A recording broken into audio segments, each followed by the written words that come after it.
Olá, eu sou o professor Elismar Moraes e nesse vídeo nós vamos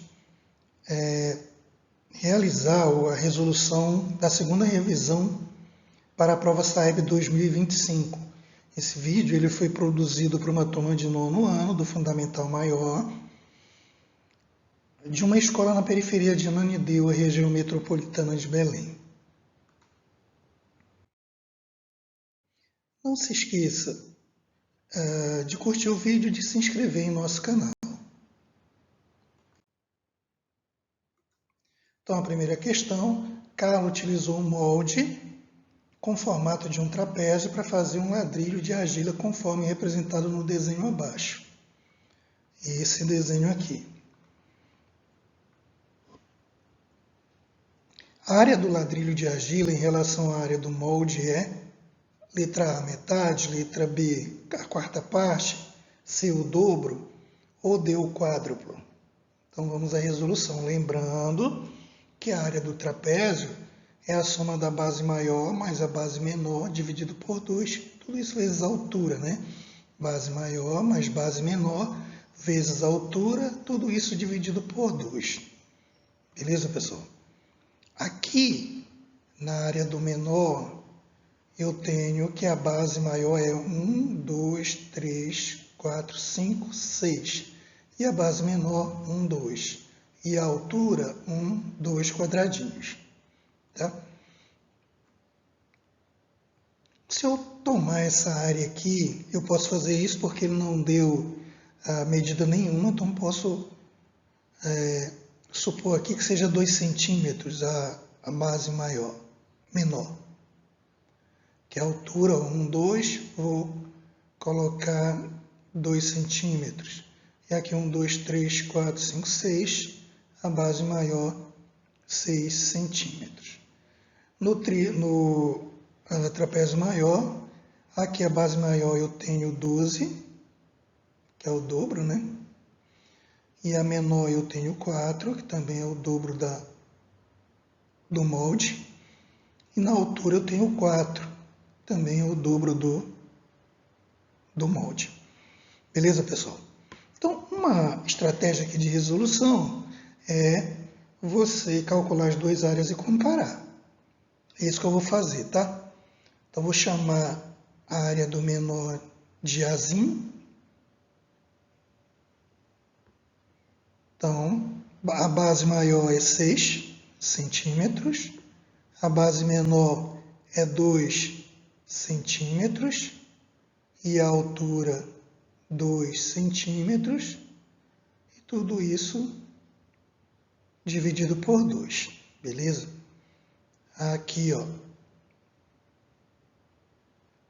eu tenho 8 centímetros vezes 2 centímetros, tudo isso dividido por 2. Aqui em cima eu tenho 16 centímetros quadrados, que dividido por 2, a área menor é 8 centímetros quadrados. Vou chamar a área maior de Azão.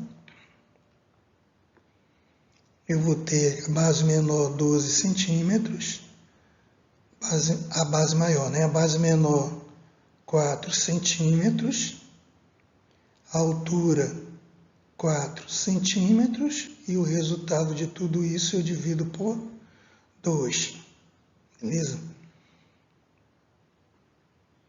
Então, em cima, 12 mais 4, 16 centímetros, vezes 4 centímetros, tudo isso dividido por 2.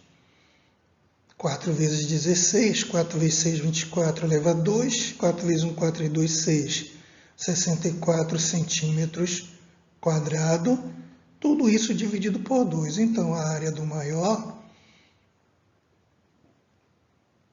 32 centímetros quadrados.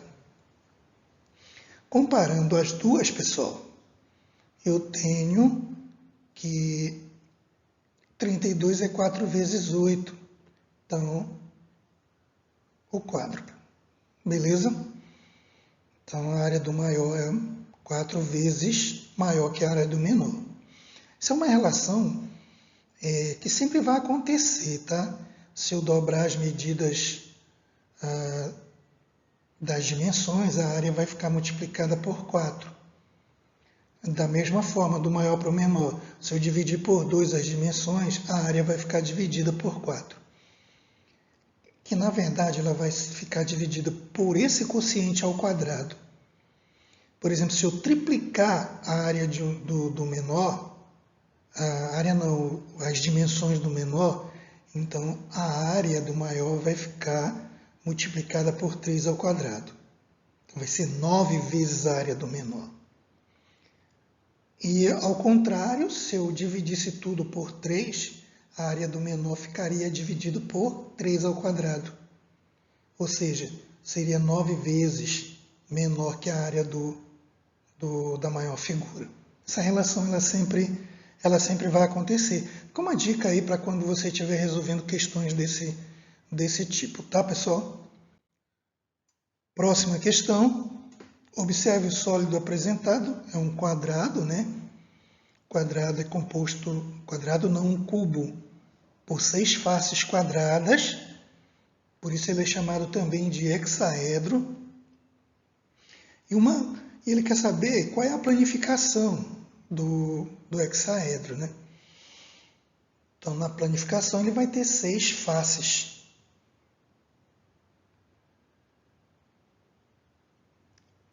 E aqui não, a câmera está impedindo aqui de ver, né? Mas aqui, ó, 1, 2, 3, 4. Aí eu tenho uma para cima e outra para baixo. Eu tenho 6 faces. Aqui eu só tenho 4 faces, aqui eu só tenho 3 e aqui eu tenho mais de 4. Como são 6 faces, a alternativa correta é a letra D. Tá? Então essa seria aí a planificação do hexaedro ou do cubo. Beleza, pessoal? Próxima questão. É comum encontrar em acampamentos barracas com fundo que tem a forma apresentada na figura ao lado. Essa figura aqui. Qual desenho representa a planificação dessa barraca? Então, mais uma questão de planificação de sólido. O que eu posso observar aqui? Que é um prisma de base triangular. Por que é um prisma? Porque eu tenho as bases opostas e as faces são triangulares. Triangulares não, retangulares.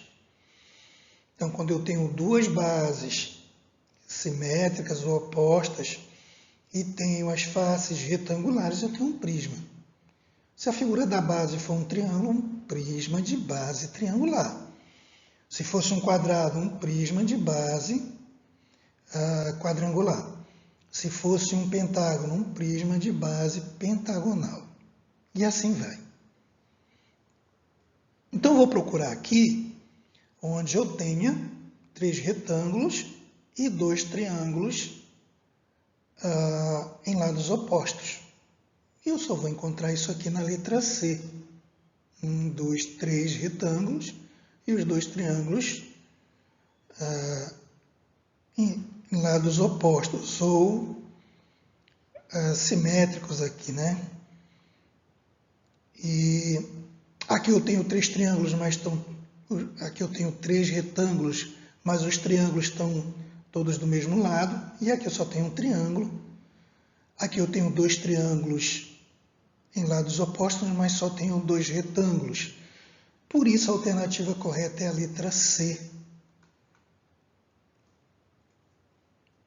Então, essa aqui que seria a planificação desse prisma de base triangular. Beleza, pessoal? Quarta questão. Isabel ampliou uma fotografia de 3 centímetros de largura por 4 de comprimento. O único par de medidas que pode corresponder à foto ampliada é... Aqui tem as alternativas, né? O que eu vou fazer aqui, tá, pessoal? Eu vou encontrar razões equivalentes à razão dada. Qual foi a razão dada? Foi 3 colocar aqui 3 para 4, tá? Para cada 3 centímetros de largura eu tenho 4 de comprimento, beleza? E aqui eu vou encontrar frações equivalentes e vou ver qual é que se compara a uma dessas alternativas. Beleza, como é uma ampliação, vai existir uma razão de semelhança. E supondo que essa razão de semelhança seja 2, ou seja, se eu multiplicar aqui em cima por 2 e embaixo também por 2, estou multiplicando, né? Esse pontinho aqui é a multiplicação, tudo por 2. 3 vezes 2 dá 6 e 4 vezes 2 dá 8. Ora, a letra A eu tenho 6 na largura, mas é 7 no comprimento. Então não pode ser essa razão aqui. Se eu multiplicar por 3, né?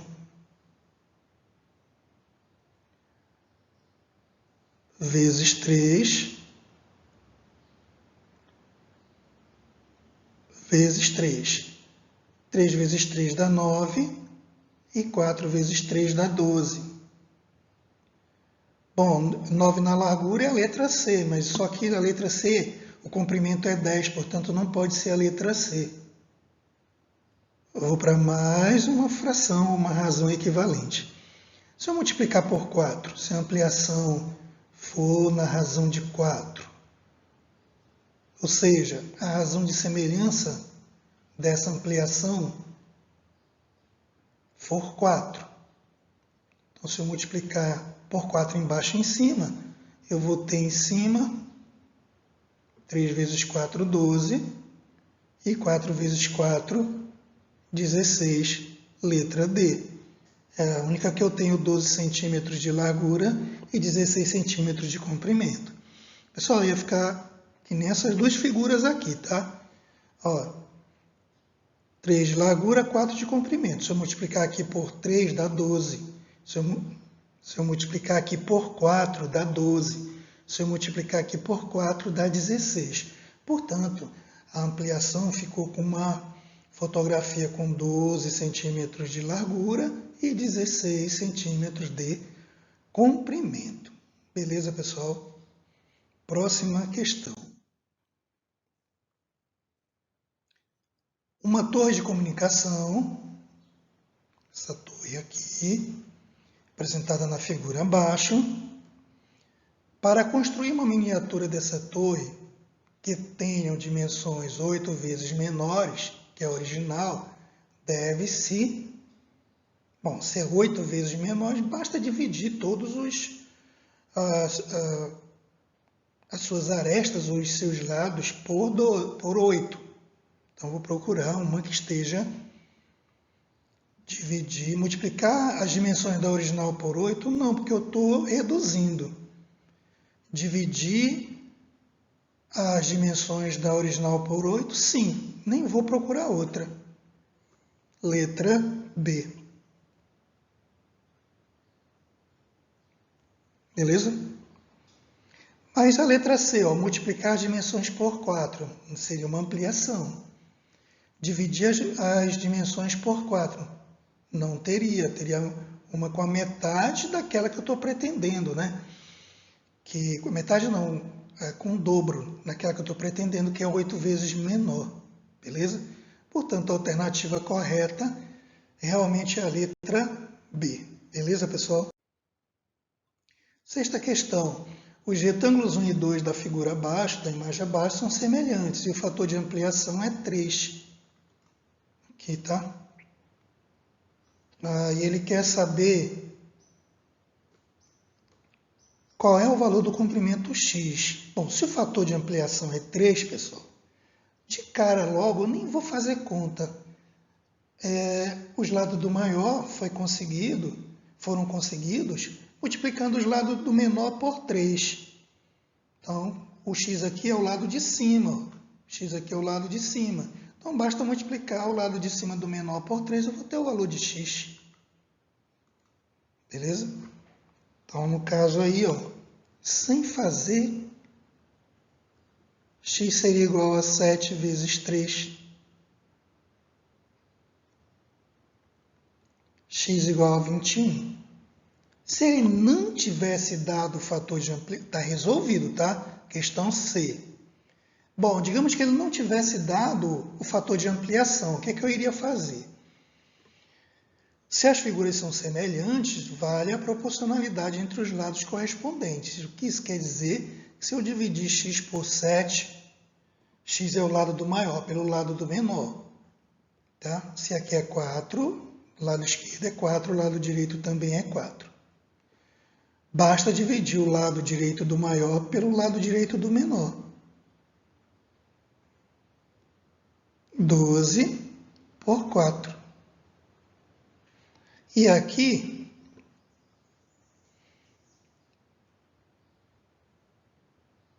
eu multiplicaria em cruz, 4 vezes x, 4x, e 7 vezes 12, 84.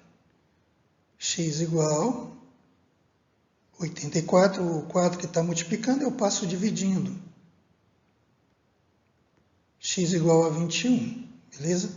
Mas como ele deu o fator de ampliação, nem precisa ter muito trabalho não, bastava multiplicar o lado do menor por 3.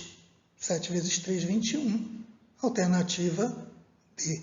Beleza, pessoal? Então, mais uma questão. A logomarca de uma empresa é formada por um hexágono regular, um trapézio retângulo e um quadrado, como mostra a figura abaixo. Essa figura aqui, ó. Beleza? Ele quer saber quanto mede o ângulo alfa, esse ângulo aqui, nessa figura. Bom, qual vai ser a minha estratégia? Eu vou ver quanto mede cada ângulo interno de um hexágono, traçar uma bissetriz aqui, dividir ele por 2 e usar o fato de que a soma dos ângulos suplementares é igual a 180 graus, tá, pessoal? Então, vamos primeiro aqui, ó, tracei a bissetriz, vou dividir o ângulo em duas partes. Bom, a soma dos ângulos internos de qualquer figura, qualquer polígono, é n menos 2 vezes 180. E a soma de cada ângulo interno é essa soma dividido por n, que é o número de lados que tem essa figura, beleza? Então, vamos aos cálculos. Quero somar 6 ângulos. Então, meu S6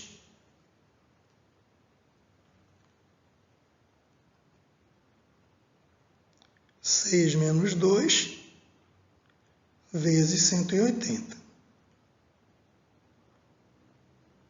Isso dá 4 vezes 180, que é 720 graus.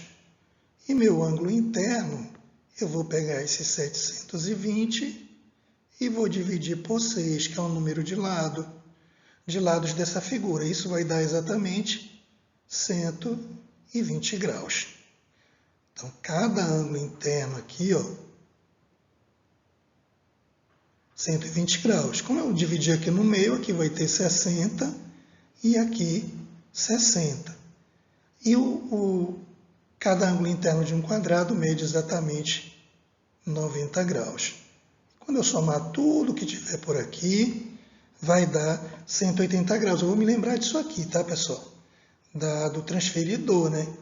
Que aqui, ó, vai de 0 a 180. O círculo inteiro mede 360 graus, a metade dele é 180 graus. Então, se esse ângulo menor aqui é 30, esse outro só pode ser 150, porque 150 mais 30 vai dar os 180 graus, tá? Beleza? Quando eu somar esses dois aqui, ó,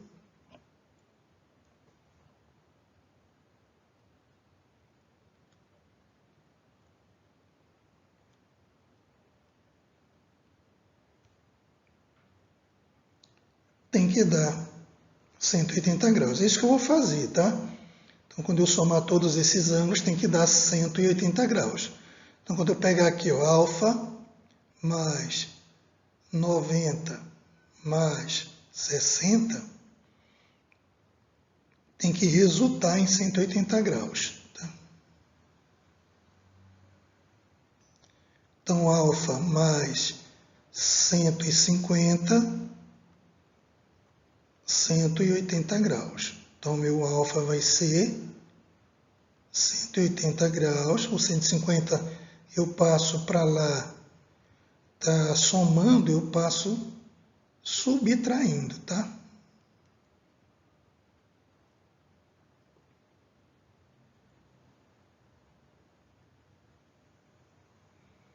Então, meu alfa vai ter exatamente 30 graus, letra A. Beleza, pessoal? Deu para revisar aqui, né? Algumas coisinhas. Por exemplo, ângulos suplementares. A soma são ângulos cuja soma mede 180 graus. Ó. 30 mais 150 é todo o meio círculo, que é 180 graus. A soma dos ângulos internos e o valor de cada ângulo interno. Tudo bem? Beleza, pessoal? É isso. Um polígono regular possui a medida do ângulo central igual a 40 graus. Esse polígono é formado por... Bom, o que eu tenho que lembrar? Como é que eu calculo um ângulo central? Vou chamar o ângulo central de θ. Θ não, φ. Tá, confundo. θ é aquele horizontal, tá? Esse aqui é o φ. Chamar ele de φ. Ele vai ser 360 dividido pelo o número de lados da figura. Bom, como eu quero o valor do n, eu jogo ele para cá e passo esse ângulo dividindo. Então, n vai ser igual a 360 dividido por φ. E agora eu vou para a questão, né? Onde ele deu o valor do φ.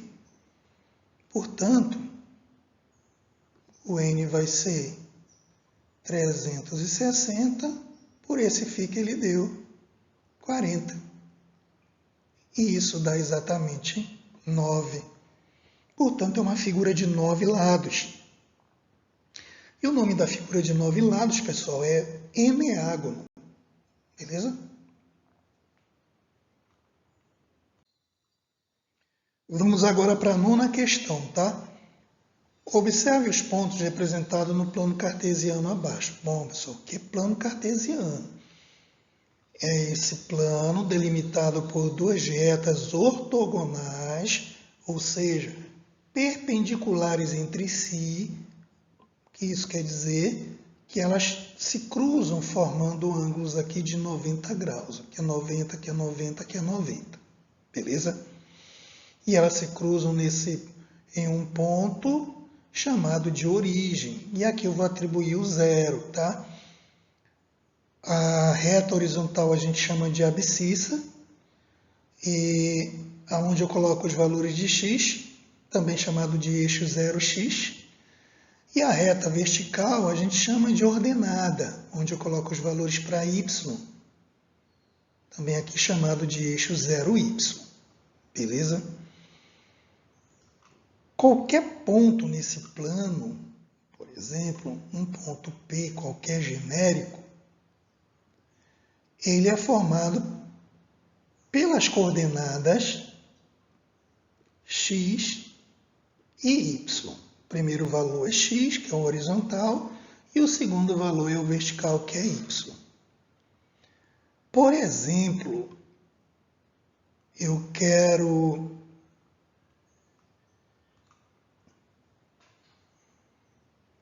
saber quais são as coordenadas desse ponto S. O que é que eu vou? Eu vejo aqui em x, ó, tem que andar 2 passos e subir um na direção vertical. Portanto, eu posso dizer que a coordenada do ponto S, ela tem 2 de abscissa e 1 de ordenada. Então, ponto 2, 1, as coordenadas x2 e y1 representam esse ponto S. Beleza? Entenderam aí o que é o plano cartesiano e como localizar pontos nesse plano? Cada ponto é o que a gente chama de par ordenado. E o que seria um par ordenado? é um conjunto de dois números, né, que obedece uma determinada regra ou ordem. O primeiro elemento é x e o segundo elemento é y. O primeiro elemento está na horizontal e o segundo eu vou pegar da vertical. Beleza?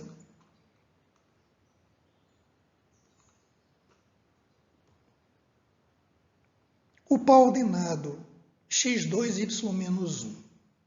Bom, se o x é 2, eu andei 2 passos na direção do x. 1, 2. Parei aqui. Vou olhar o y, menos 1, então desci 1. Portanto, né, pessoal? Vem aqui, ó. Letra B é o ponto R. Beleza? Eu tenho aqui que esse ponto de coordenada x2, y menos 1 é o ponto R. Ó. x2, y menos 1. Tá? Esse ponto aqui, ó. x2, y menos 1. Beleza? 10ª questão. O mostruário de acessórios de uma empresa, de uma loja, é composto por pequenos nichos, que são identificados por um referencial de linhas e colunas, conforme representado no desenho abaixo. Esse desenho aqui. O que ele quer saber? Paula comprou nessa loja o acessório que está no nicho de coordenadas Z2. Qual foi o acessório comprado por Paula? Aí você vai ver aqui, né? Eu vou em Z e vou subir até o segundo. Então foram os brincos, né? E os brincos estão na alternativa B, de bola. Beleza, pessoal? 11ª questão. Plínio é garçom de um badalado restaurante na zona sul da cidade. Ele recebe por mês R$650 mais R$20 por hora extra que trabalha. Veja quando ele vai receber esse mês. A equação que calcula o salário de Plínio, de acordo com as X horas extra que ele trabalhou, bom, isso aqui é uma questão típica de função do primeiro grau, tá? Então, é uma função nesse formato f de x igual a vezes x mais b. Pessoal, esse A aqui é a taxa de variação, é o preço. E x é a variável, é a quantidade que vai variar, 1, 2, 3, 4. No nosso caso aqui, são horas. E o B é o coeficiente linear. No caso, o B é a quantidade inicial. Tá? É o valor fixo, que ele começa ganhando ou gastando. Então, nesse caso aqui, vamos ver as alternativas.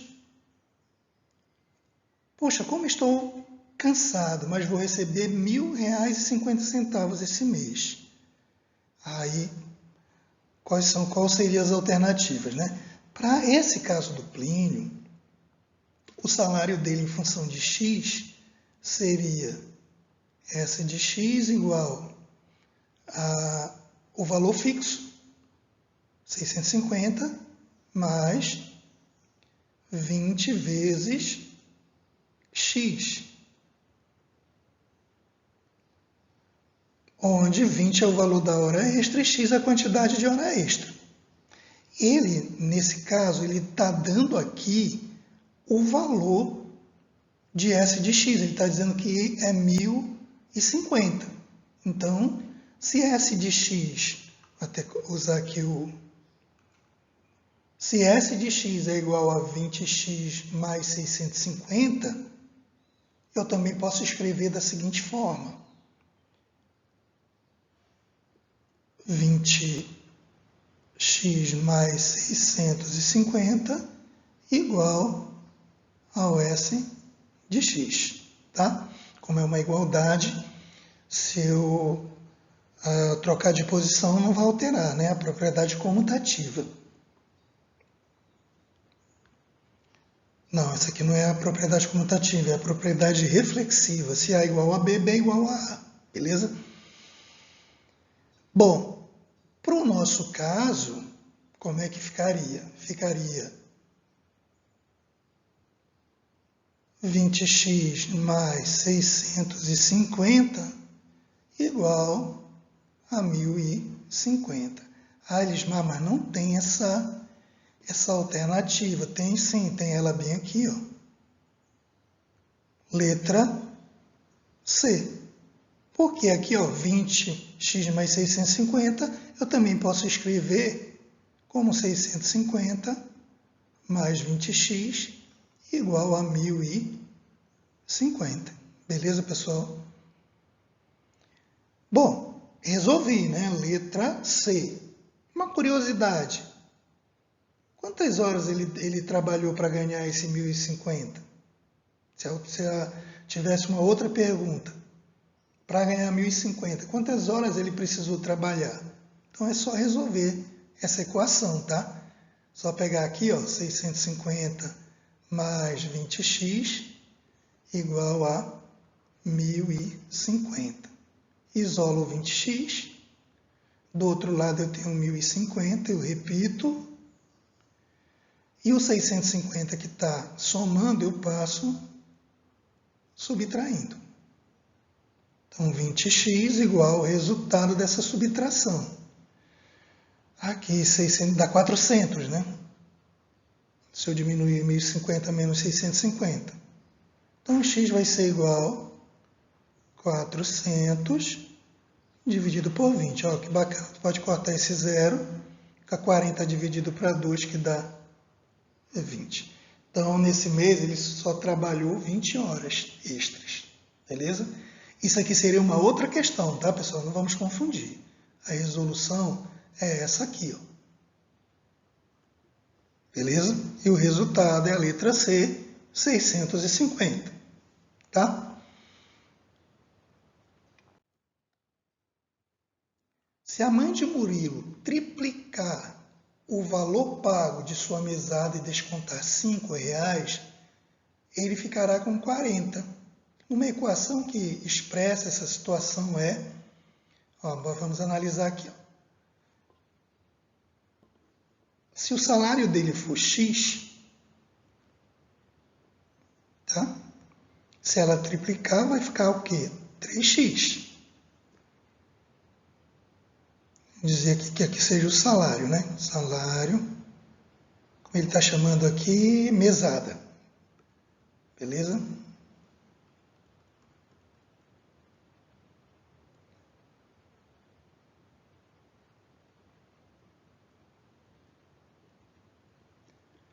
Se eu chamar a mesada de x, o triplo é 3x. Beleza? Como é que eu desconto em matemática? Como é que eu retiro? Subtraindo. Então ficaria assim, ó. 3x menos 5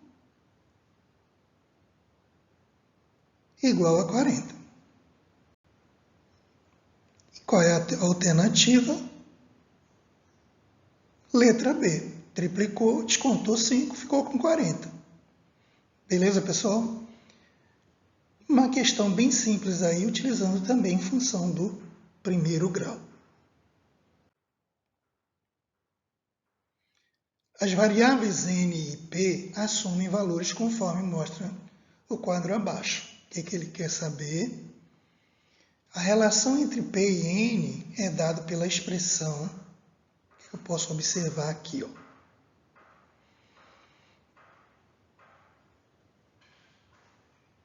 Aqui para 1n, seria o 1, né? Aqui o 2, 3, e assim vai, tá? Então, para 1n, eu tenho, se o n for 5, não, para a primeira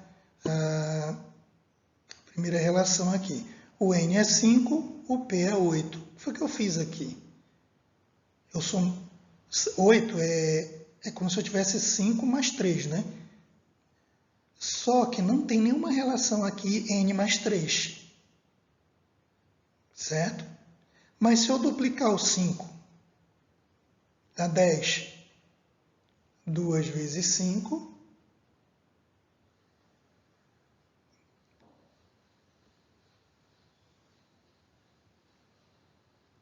Se eu duplicar o 5 e tirar 2, eu vou ficar com 8, não vou? 2 vezes 5, 10, menos 2, 8. Se eu multiplicar, se eu dobrar o 6 e tirar 2, eu vou ficar com 12 menos 2, que dá 10. Beleza? Se eu multiplicar o 7 por 2 e tirar 2, eu vou ficar com 14 menos 2, que dá 12. Não preciso prosseguir, né? Portanto, se eu multiplicar o n e tirar 2, eu vou ficar com um valor de P. Beleza? Então, eu posso dizer que P é 2n menos 2. E onde eu tenho isso aqui? Na letra C. Beleza? Ó, 2 vezes 5, 10. Menos 2, 8. 2 vezes 6, 12. Menos 2, 10. 2 vezes 7, 14. Menos 2, 12. Então, a NP assume valores conforme mostra o quadro abaixo. Tá? No caso aqui, ó, o P é o 10, P é o 8, P é o 12. Então, se eu multiplicar por 2 e subtrair de 2, eu vou ficar com o valor de dP. Beleza, pessoal? Então, a alternativa correta, P igual a 2n menos 2. Bom, pessoal, é isso. Espero que tenham gostado. Nesse vídeo aqui a gente trabalhou alguns descritores, como o D2, o D7, até fiz uma relação aqui, o D5, o D9 e o D32. Tá? Eu não coloquei muitas questões para o vídeo não ficar muito longo. Então, se você chegou até aqui, não esqueça de curtir o vídeo e de se inscrever em nosso canal. Tá? Se você está estudando esse ano, o 9º ano, e lá no final do ano, em outubro ou novembro, provavelmente vai fazer a prova da SAEB 2025. Então, essa daqui foi a segunda revisão. Não esqueça de ver a primeira e terão outros vídeos durante esse ano, pessoal. E durante esses vídeos eu pretendo trabalhar todos os descritores. Beleza? É isso. Garganta hoje está pior do que nos outros dias. Fico por aqui. Obrigado por ter assistido.